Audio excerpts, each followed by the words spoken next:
If you're an Albuquerque mom like me, you'll want to listen to this. It's always blame and, quite frankly, I think denial. And I'm super concerned about the direction of the welfare of the children in the state of New Mexico. It's a concern going beyond state lawmakers. We've confirmed 3 children under CYFD's care have died since April. 2 of them were babies. A 4-month-old in Albuquerque died after taking a nap with its parents, Victor Gonzalez and Gabriela Muniz, admitted drug users.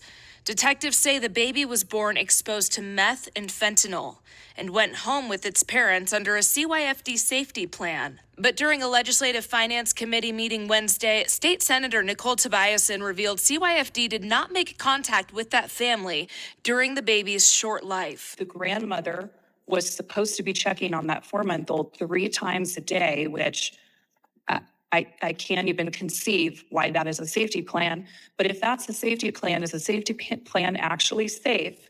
And who is following up? CYFD Secretary Teresa Casados says these recent cases have led the department to change safety plan requirements. Before, it was a plan that allowed for the parents to create a plan that allowed just, we are going to get services and not necessarily something that was strictly enforceable. So that has already changed. Another change is to touch points, or when CYFD workers make contact with a family.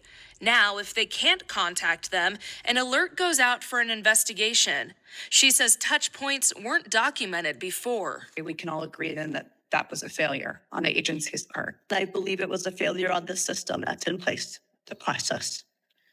There were 3 agencies that were all involved. Secretary, here's the way I look at it. I mentor and grow leaders for a living.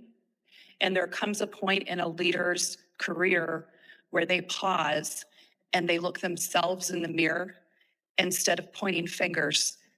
And I've heard you point fingers so often, but I've never heard you actually take accountability.